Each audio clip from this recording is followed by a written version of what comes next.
성경 봉독하겠습니다. 시편 84편 5절에서 7절까지입니다. 시편 84편 5절에서 7절까지 같이 봉독하겠습니다. 주께 힘을 얻고 그 마음에 시온의 대로가 있는 자는 복이 있나이다.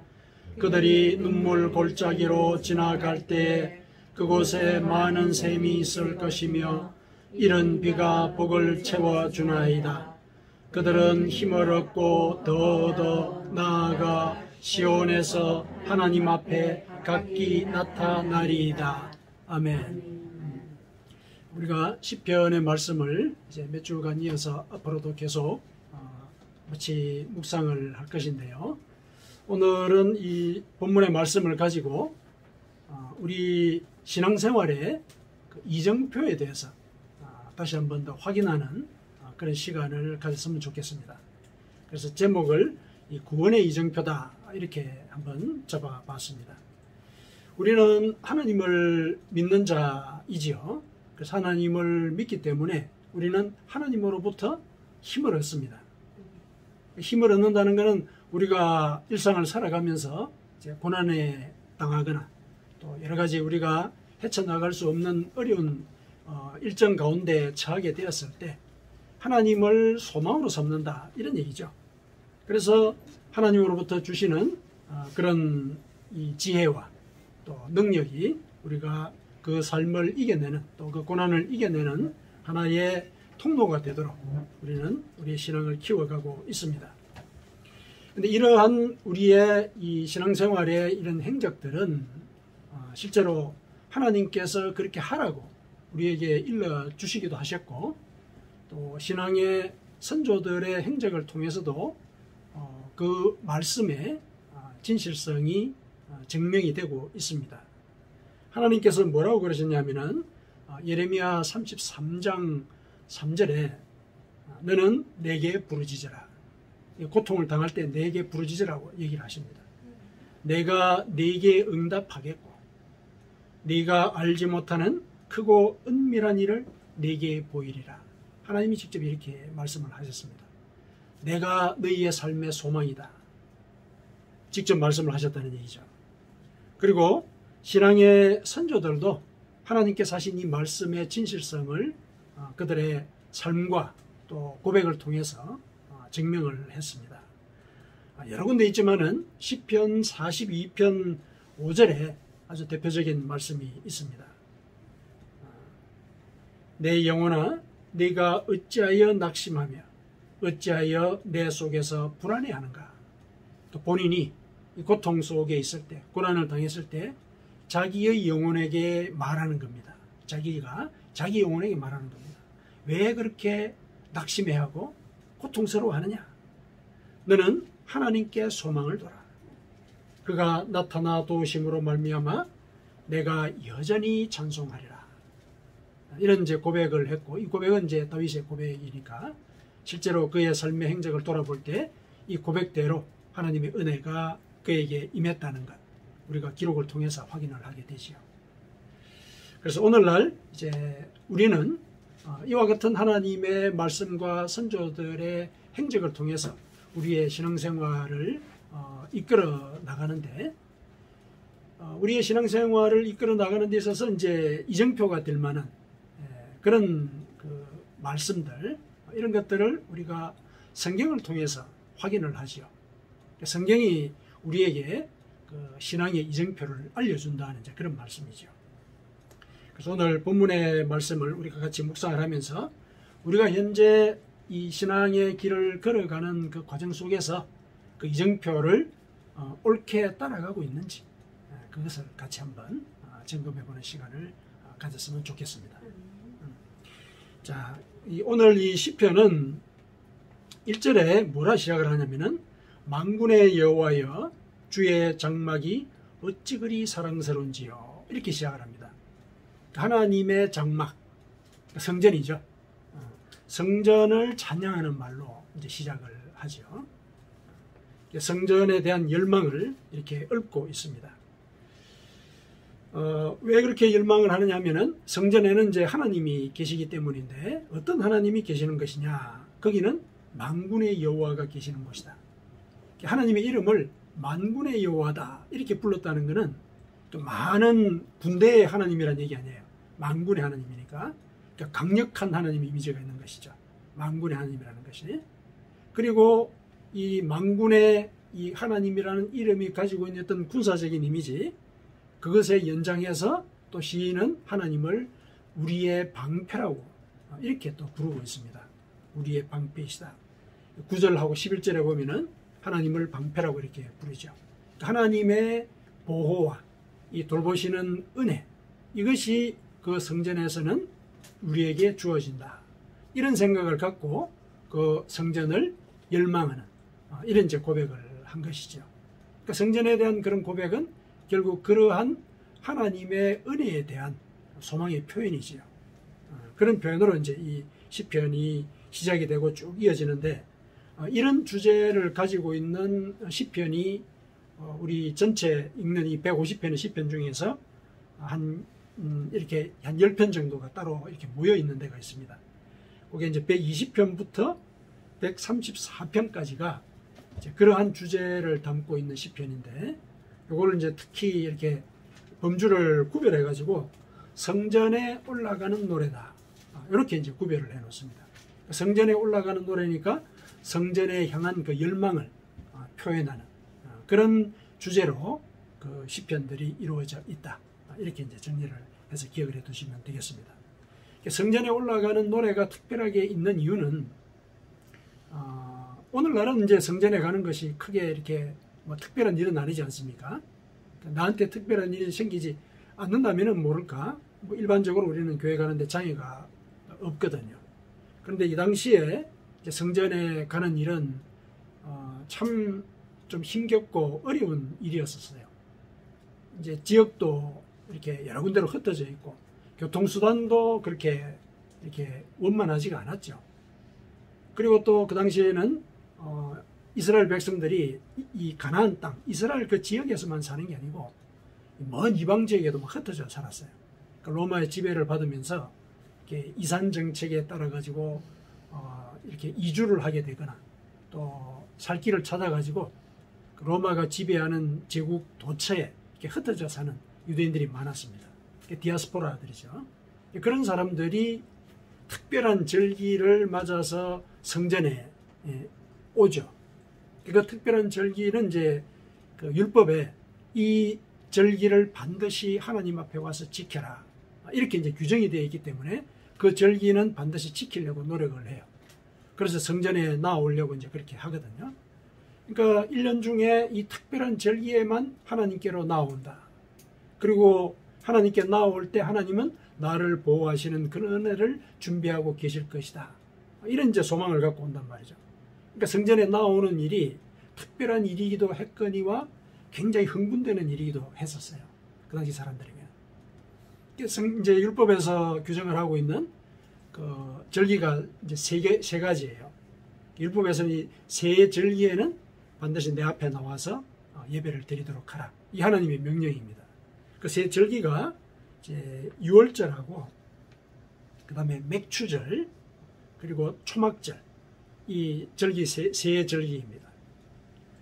이 세 절기에 대해서 하나님께서 뭐라고 명령을 하셨냐면은 출애굽기 23장 14절에서 17절까지 이 절기에 대해서 말씀을 하셨어요.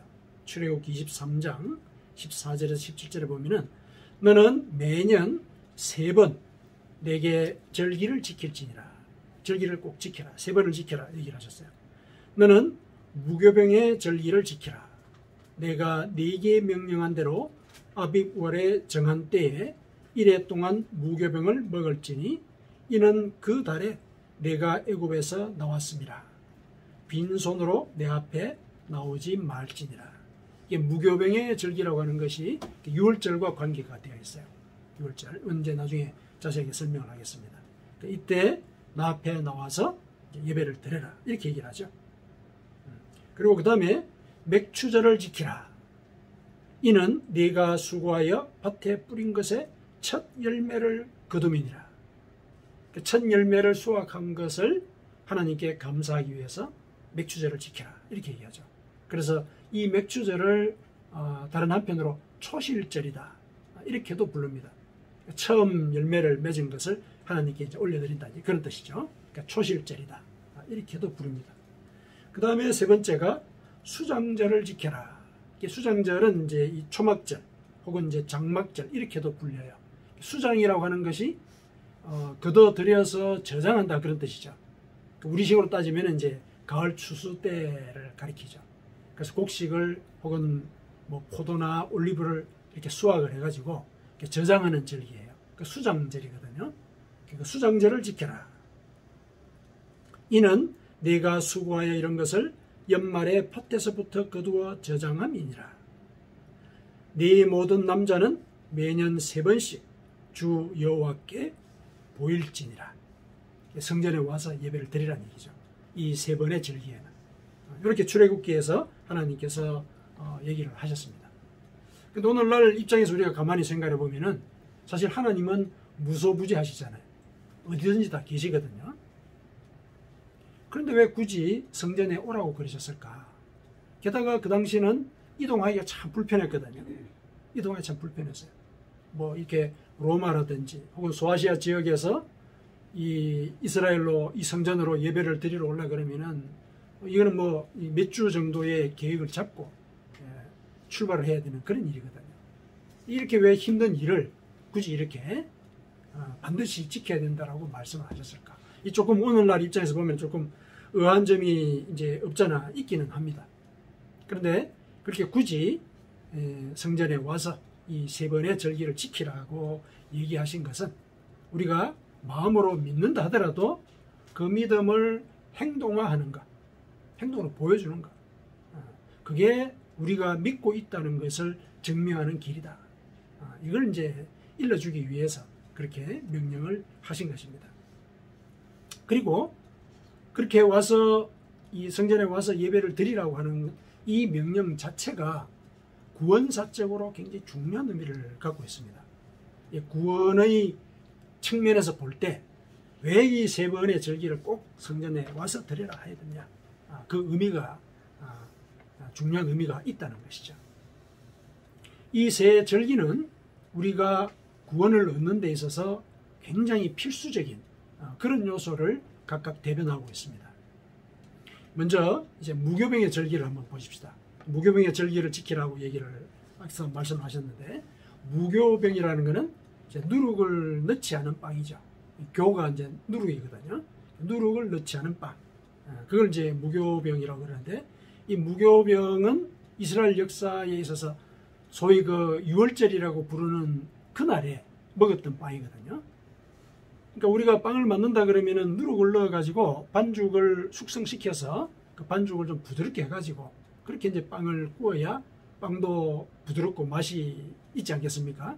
근데 누룩을 넣지 않는다면은 숙성을 시키지 않는다는 얘기죠, 반죽을. 그러니까 무교병을 만들 때는 상황이 굉장히 급할 때, 빨리 밥을 먹고 배를 채워서 어디를 떠나야 될 때, 이때 이제 주로 무교병을 만들어서 먹거든요. 그때가 어느 때였느냐면은 이스라엘 백성들이 애굽을 탈출할 때죠. 탈출할 때. 그때는 이제 사람들을 먼저 챙기고 또 재산들을 챙겨가지고 막 떠나야 되거든요. 근데 배고프면 멀리 못 가니까 또 그렇다고 해가지고 누룩을 넣어가지고 반죽을 숙성시킬 그런 시간도 없는 거죠. 그래서 그때 이제 무교병을 만들어서 먹었어요. 모세가 그렇게 시켰거든요. 그 무교병을 만들어라. 쓴 나물하고 먹어라. 이렇게 이제 얘기를 했어요. 그러니까 이 무교병의 절기를 지키라는 이 말씀은 무교병을 만들어 먹었던 그 시절, 그때의 상황을 기억하라는 거죠. 어떤 상황입니까? 어떤 상황? 무교병을 먹었던 그날 밤에 무슨 일이 있었어요? 무교병을 먹던 그날에 죽음의 천사가 애굽의 전역을 다녔죠. 애굽의 전역을 다녔습니다. 그런데 문설주에 양의 피가 발려있는 집들은 유월했죠. 넘어갔습니다. 그래서 그날을 유월절이라고 특히 이제 명칭을 그렇게 붙이는 거거든요.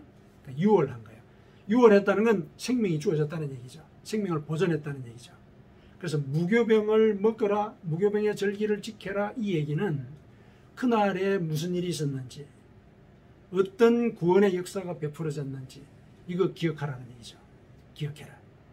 그래서 구원사적으로 볼 때 무교병의 절기 그리고 유월절을 기념하는 거, 이거는 우리가 죄의 구속으로부터 벗어나는 그런 생명의 은혜를 받은 것을 기념하라, 이런 의미로 우리가 받아들여야 하는 것이죠.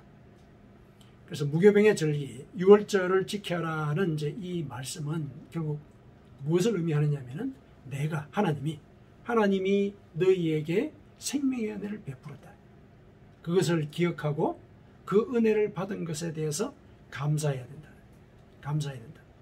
이 얘기를 일러주는 거예요. 그러니까 구원사적인 도정에서 볼 때 우리가 하나님이 나를 구원하셨다, 이거 인정하는 거. 그리고 그 구원에 대해서 감사하는 거. 이거 구원사적인 도정에서 사실은 첫걸음에 해당하는 것이죠. 첫걸음이다. 내가 구원을 받았다.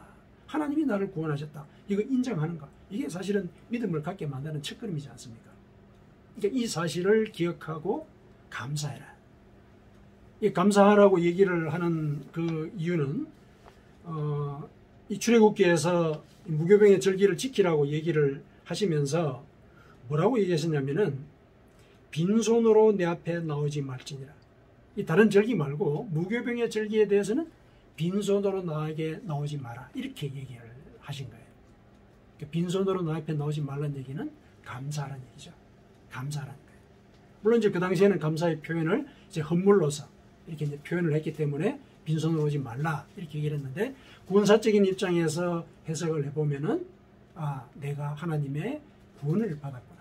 하나님의 구원의 은혜가 없었다면은 나는 죽음의 사슬에 매여서 멸망할 수밖에 없는 그런 존재였는데 나를 하나님께서 구원하셨다. 그러니 감사해야 되는 것이다. 그게 이제 빈손으로 나오지 말라는 그런 뜻의 말씀인 것이죠. 감사해야 된다. 구원의 은혜에 감사하는 것. 이게 우리 구원사적인 도정에서 첫걸음에 해당하고 굉장히 필수적인 요소다. 믿음의 출발점에 해당한다는 거죠. 그 다음에 두 번째, 맥추절을 지켜라, 이런 얘기를 했죠. 이 맥추절이라고 하는 것은 오늘날 태양력으로 보면 한 7월 초순쯤이죠. 7월 뭐 초중순쯤 이제 그런 경우인데, 이때는 밀과 보리를 추수하는 그런 시절입니다. 그래서 밀과 보리를 추수를 할 때 그 첫 열매를 하나님께 바치는 거죠. 첫 열매를. 그래서 이제 초실절이다, 이렇게 이제 얘기를 하죠. 광야에서는 이제 농사를 지을 수가 없지 않습니까? 그런데 이제 광야 생활을 할 때 하나님께서 맥추절을 지키라고 얘기하는 것은 너희들이 가나안 땅에 들어가서 정착할 것이다. 정착해서 농사를 짓게 되면 이제 농사의 소출을 나한테 먼저 바쳐라, 이렇게 얘기한 거죠. 감사를 할 줄 알아야 된다고 일러주시는 거거든요. 이거는 이제 우리가 구원사적으로 살펴볼 때 우리가 신앙의 단계에서 어떤 면에 해당이 되느냐 하면은, 자, 처음에 하나님의 구원의 은혜를 우리가 감사했단 말이죠. 그럼 이제 신앙의 길로 접어들었어요. 접어들고 난 뒤에 우리가 신앙의 단계에서 첫 결실에 해당하는 것이 뭘까? 이건 이제 한번 생각할 필요가 있죠. 신앙의 상황에서 결실이라고 하는 것은 내가 하나님을 믿음으로 해서 바뀌는 거죠. 바뀌는 거예요. 그게 신앙의 결실이죠. 내가 과거의 죄의 습관으로부터 그것을 벗어나게 되었다. 이거만큼 큰 신앙의 결실이 어디 있습니까? 그게 신앙의 결실이거든요. 그러니까 결국 내가 바뀐다라고 얘기하는 것은 회개를 의미하는 것이죠. 하나님의 구원의 은혜를 우리가 감사한다면 그 다음에 이어서 우리가 해야 되는 구원사의 도정에서 필요한 요소는 회개라는 것이죠. 내가 거듭나야 한다. 하나님의 말씀에 따라서 나의 과거의 습관을 고쳐나가야 한다. 이 결실을 우리가 하나님께 올려드려야 된다는 거죠. 이 믿음의 결실. 이게 맥추절의 이 구원사적인 의미라는 겁니다. 회개하는 것.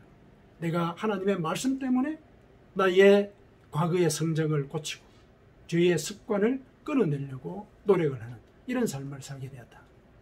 이게 이제 첫 결실로서 하나님께 올려드리는 그런 의미가 있는 것이죠.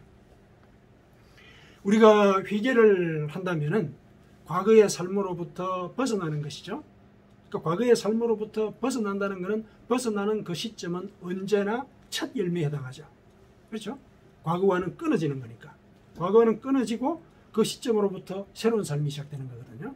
그래서 회개는 언제나 첫 열매에 해당하는 거예요. 항상. 그래서 맥주절은 구원사적으로는 회개를 의미한다. 그렇게 이제 이해를 하시면 되겠습니다. 그 다음에 수장절을 지켜라. 이렇게 이제 얘기를 하셨는데, 수장절은 초막절이다, 장막절이다, 이렇게도 불려요. 수장절은 10월 추수경이라고 그랬지 않습니까? 이때는 이제 포도하고 올리브를 수확하는 철이에요. 포도하고 올리브, 이런 것들을 막 수확을 하죠. 그러니까 추수의 감사를 이제 하나님께 올려드리는 이제 그런 의미도 있는데, 왜 이때를 초막절이라고도 부르느냐, 혹은 또 장막절이라고도 부르느냐. 이거는 이런 이 풍부한 이런 물산이 넘치는 이 시절에 너희들이 어떤 과정을 거쳐서 이러한 은혜를 받게 되었는지를 기억하라. 이런 이제 가르침을 주는 의미가 있어요. 초막이라고 하는 게 뭡니까? 광야 생활을 할 때 이 사람들이 집을 번듯하게 짓지를 못하지 않습니까? 늘 떠돌아다녀야 되니까. 그러니까 이제 나무라든지 풀이라든지 뭐 이런 것들로 텐트를 만들죠. 그리고 또 아니면 이제 무슨 짐승의 가죽이나 이런 것들을 가지고 장막을 쳤겠죠. 그 시절을 이제 한번 재현해보는 그런 상황이어서 이걸 초막절이다 혹은 장막절이다 이렇게도 불러요. 그러니까 이 추수의 이런 풍부한 이 시절에 과거에 너희들이 어떻게 살았는지를 기억하라. 이걸 이제 일러주는 것이거든요. 과거에 어떻게 살아왔는지, 하나님의 은혜가 어떻게 임해서 너희들이 그 강야 생활 동에 배도 골지 않고 신발도 헤어지지 않고 40년간 신발도 헤어지지 않고 옷도 헤어지지 않았다. 이런 이제 증언이 있지 않습니까? 어떻게 해서 그렇게 됐느냐? 하나님의 은혜가 없었으면 그런 일이 있었겠느냐? 그래서 지금의 이 물산들, 이 풍부함도 하나님의 은혜 때문이다. 이거 이제 기억을 하는 얘기죠. 그래서 내 삶의 주변적인 여건에 흔들리지 않고 하나님의 은혜를 깊게 생각하는 것. 이거는 신앙이 성숙한 단계를 의미하는 것이죠. 그렇지 않습니까? 외형에 흔들리지 않는 거예요. 더 깊게 가면은 내가 고난을 당하더라도, 그 이제 외형적인 조건이 힘들어진 거예요. 그러더라도 나는 하나님을 소망한다. 이 신앙의 성숙을 얘기를 하는 것이죠. 수장절을 지키라는 것은 구원사적인 의미에서 볼 때 그런 의미가 있어요. 너희의 신앙의 성숙함, 성장을 나한테 증명해라. 그걸 요구하시는 그런 말씀이라고 우리가 생각하면 되겠습니다. 그래서 이 세 개의 절기는 우리가 이 구원사적인 입장에서 볼 때 우리의 구원을 이루는데 굉장히 필수적인 그런 요소들을 다 대변을 하고 있는 거예요. 그렇죠? 우리가 하나님의 구원을 받은 것에 대해서 감사하는 것. 그렇죠? 이 첫걸음이에요. 신앙을 갖는 첫걸음. 두 번째, 내가 그런 생명의 은혜를 받았으니 그 생명에 값하는 삶을 살아야 된다. 죄를 끊어야 되는 것이죠. 생명에 값하는 삶이라는 것이 회개하는 삶인 것이죠. 회개하는 것. 그 다음에 회개한 자로서 살아가는 것. 신앙의 열매를 맺는 것이죠. 예를 들면 하나님께서 성경 말씀을 통해서 일러주신 나의 품성을 변화시키는 그런 노력들, 미워하지 않고 또 시기하지 않고 질투하지 않고 여러 가지 그런 얘기들도 있죠. 말씀들이 있죠. 그리고 더불어서 이웃들, 가난한 이웃들을 돕는 것. 내가 직접 손을 움직여서 힘들고 고통받는 사람들을 위로하는 것. 이런 것들이 신앙의 열매죠. 신앙의 열매. 이러한 세 가지의 요소가 실은 이 구원을 이루어가는 데 있어서 하나도 빠지면 안 되는 요소들이에요. 셋 다가 다 필요한 것이에요. 그래서 하나님께서 이 세 번의 절기에 대해서 모든 남자들은 내 앞에 나올지니라 이렇게 얘기를 했어요. 물론 이제 그러면 여자들은 빠지느냐 이게 아니죠. 이때 모든 남자는 모든 사람을 다 가리켜요.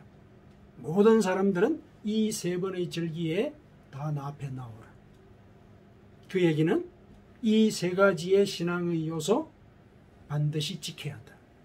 이것이 구원을 이루는 필수 요소다. 이걸 이제 일러주시는 것이죠. 자, 이 세 가지의 필수 요소, 이것을 오늘 본문에서는 시온의 대로다 이렇게 얘기를 해요. 시온의 대로. 그 마음에 시온의 대로가 있는 자. 그 시온의 대로라는 게 뭡니까? 시온은 성전이 있는 그 지역을 시온 지역이라 그러거든요. 시온. 성전이 있는 지역이에요. 성전으로 나아가는 고속도로라는 얘기죠. 시온의 대로니까. 그러니까 하나님이 계시는 곳으로 나아가는 고속도로. 구원을 이루는 고속도로 이런 얘기죠. 그 고속도로가 바로 그 세 가지의 이정표로 되어 있다는 얘기죠. 그렇죠? 이 세 가지를 반드시 거쳐야만 성전에 이르고 그 성전에 하나님의 은혜를 받을 수 있게 된다. 이 얘기를 하는 것이니까. 그래서 이 세 가지의 요소를 시온의 대로다. 이렇게 오늘 본문에서 시인이 얘기를 하고 있습니다. 그래서 그런 시온의 대로가 이런 신앙의 이 세 가지 요소에 대한 명확한 인식이 그 마음속에 있는 자는 복이 있나이다. 이렇게 얘기하고 있죠. 5절에 복이 있나이다. 자, 어떤 복이 있습니까? 6절하고 7절이 이제 그런 복에 대한 내용을 얘기를 하고 있죠. 구원이라고 우리가 얘기하는 그 내용이 추상적이라면은 그 추상적인 것에 대해서 구체적인 사례를 6절하고 7절이 일러주고 있습니다. 어떤 복을 받느냐? 그들이 눈물 골짜기로 지나갈 때 그곳에 많은 샘이 있을 것이며. 자, 눈물 골짜기. 눈물 골짜기는 이 원어를 찾아보니까 바카 계곡이다 이렇게 되어 있어요. 바카. 바카는 이제 나무 이름이에요. 향나무 이름이에요. 향나무인데 건조한 지대에 주로 많이 사는 그런 향나무입니다. 근데 이걸 왜 눈물 골짜기라고 얘기를 했느냐? 바카라는 그 말에 눈물이라는 뜻도 있어요. 눈물이라는 뜻도 있어가지고 우리말 성경은 이제 눈물 골짜기라고 번역을 했습니다. 그 원문은 바카의 계곡 이렇게 되어 있습니다. 이 바카는 바카사탕이 바카가 아니고 그냥 바카예요. 바카. 바카 계곡, 건조한 지대에 생기는 이제 주로 사는 그런 향나무인데 상당히 상징적이죠. 이 건조한 지대에 향나무가 자란다. 우리의 인생을 거기다 접목을 시켜 볼 수 있다는 얘기죠. 우리가 인생을 살아갈 때 건조한 시절을 당하는 경우가 많이 있지 않습니까? 하나님의 은혜가 없는 것 같은 그런 은혜가 말라버린 것 같은 그런 시절을 지나가게 되죠. 그럴 때는 이제 우리가 좀 눈물을 많이 흘리지 않겠습니까? 마음속으로도 눈물을 흘리고 또 실제로도 눈물을 이제 흘리는 그런 시절들을 우리가 사는데 그런 시절을 지날 때에도 그곳에 많은 샘이 있을 것이다. 많은 샘이 있을 것이다. 그냥 내버려 두지 않을 것이라는 얘기죠. 말라 죽게 하지 않을 것이라는 얘기예요. 말라 죽게 하지 않을 것이다. 그리고 그런 은혜는 그냥 아주 늦게까지 지체하다가 감질나게 이렇게 베푸는 것이 아니라 이른 비가 복을 채워주듯이 우리에게 복을 내려주신다는 거예요. 이른 비가 뭡니까? 딱히 지금 필요하지 않는데도 비가 내린다는 얘기죠. 그러니까 그 은혜를 풍부하게 내려주신다는 얘기죠. 하나님이 우리에게 은혜를 주실 때는 모자라게 주시는 그런 분이 아니십니다. 은혜를 내리시겠다고 생각하신 그때에 내린 은혜는 어떤 면에서 보면은 우리가 감당하지 못하는 그런 크기를 가졌어요. 우리에게 필요한 것이 우리보다도 더 잘 알고 계시기 때문에 우리가 기대하지 못했던 것들도 그 하나님의 때에는 부어주시거든요. 그래서 그거를 시인은 이른 비가 복을 채워준다 이렇게 표현을 한 거예요. 이른 비가. 이런 이제 은혜를 우리가 이제 받게 된다. 여기에 관해서는 성경에서 많이 증언을 하고 있습니다. 특히 그 이사야서를 보면은 이런 말씀이 있어요. 이사야서 58장 11절이에요. 58장 11절에 여호와가 너를 항상 인도하여 메마른 곳에서도 내 영혼을 만족하게 하며 건조한 지대에 향나무가 피는 것 같은 이런 이제 삶을 우리에게 허락하시죠. 그리고 내 뼈를 견고하게 하리니 너는 물된 동산 같겠고 물이 끊어지지 아니하는 샘 같을 것이라. 이렇게 이제 하나님이 약속을 하셨거든요. 근데 이 말씀을 약속을 하시면서 사실 하나 조건이 있었어요.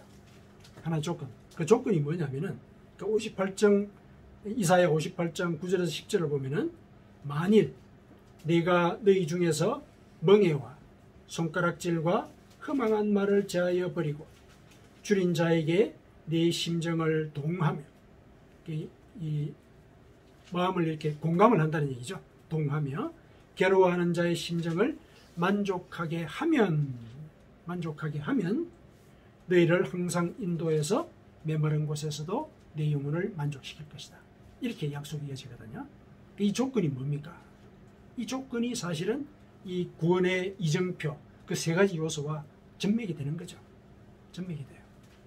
그러니까 그 구원의 이정표를 따라서 너희들이 살게 되면, 이런 얘기죠. 그러니까 살게 되는 그 과정 속에 우리가 이제 손가락질을 우리가 금하고, 또 허망한 말을 제하고, 안 하는 거죠. 험한 말을 하지 않고, 또 줄인 자를 돌보고, 또 괴로워하는 자를 위로하고, 이런 일들.